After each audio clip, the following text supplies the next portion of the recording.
DMP media centre থেকে যুক্ত হচ্ছেন সহকর্মী রাব্বি সিদ্দিকী। নির্বাচন ঘিরে আইন শৃঙ্খলা বাহিনীর প্রস্তুতি কেমন দেখছেন? পুলিশের কি পরিমাণ ফোর্স আসলে মোতায়েন থাকছে, কিংবা অন্যান্য বাহিনীগুলো নিশ্চয়ই বেশ সতর্ক এখন থেকেই?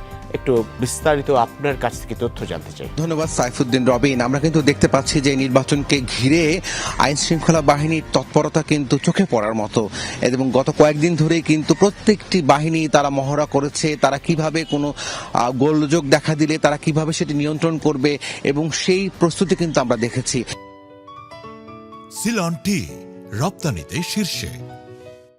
এখন গতকাল থেকে আনুষ্ঠানিকভাবে তারা এই ভোটের কাজটি শুরু করেছে, এবং সেই ভোটের কাজটি শুরু করার জন্য আমরা যদি বলি, প্রায় 9 লাখেরও বেশি আইন শৃঙ্খলা বাহিনীর সদস্য এই নির্বাচনে দায়িত্ব পালন করবেন। আমরা কিছুক্ষণ আগে দেখেছি আনসারের বিপুল পরিমাণ সদস্যের সমাবেশ, সেই সাথে আমরা কদিন আগেও দেখেছি সেনাবাহিনীর 1 লাখেরও বেশি সদস্যের সমাবেশ হয়েছে শুধু ঢাকাকে নিরাপদ করার জন্য। ঢাকা ক্যাম্পের সেনাবাহিনীর তারা কিভাবে দায়িত্ব পালন করবে এই নির্বাচনে।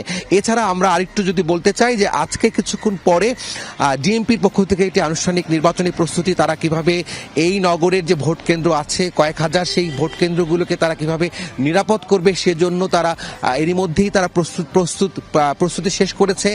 আজকে তারা বলবে যে তারা আসলে কিভাবে কেন্দ্রগুলোর দায়িত্ব পালন করবে, তার একটা দিক নির্দেশনামূলক বক্তব্য তারা রাখবেন।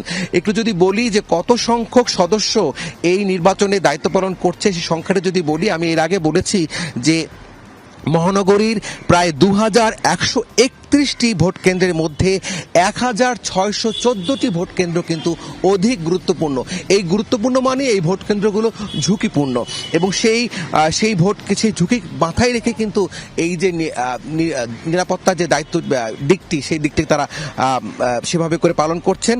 আর এই নির্বাচনে এখন পর্যন্ত আমাদেরকে যে তথ্য আছে সেটি হচ্ছে পুলিশের প্রায় 1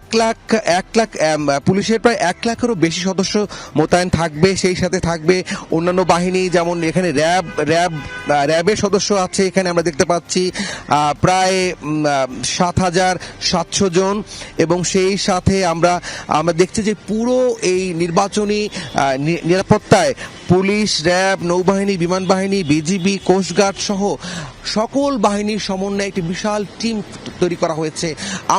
আমরা যে তথ্যটি তাদের কাছ থেকে বারবার জানার চেষ্টা করেছি, যদি একটা কেন্দ্রে কোনো ধরনের অপ্রীতিকর ঘটনা ঘটে সেক্ষেত্রে তাৎক্ষণিক কি ব্যবস্থা নেওয়া হবে। তাৎক্ষণিক ব্যবস্থা নেওয়ার জন্য স্ট্রাইকিং ফোর্স আছে, সেই ফোর্সের সদস্যরা তাৎক্ষণিকভাবে রেসপন্স করবেন, এবং তারা সাথে সাথে সেখানকার পরিস্থিতি নিবৃত করবেন এবং নিয়ন্ত্রণের মধ্যে নিয়ে আসবেন। সেই প্রস্তুতি কিন্তু রেখেছে আইন শৃঙ্খলা বাহিনী। আমরা দেখতে পাচ্ছি যে আসলেই তেমনই মহড়া তারা করেছে, যেমনটা আমরা দেখেছি বিজিবির মহড়া, সেনাবাহিনীর মহড়া দেখেছি। আজকে পুলিশের পক্ষ থেকে জানানো হবে তারা কিভাবে এই প্রস্তুতি নিয়েছেন।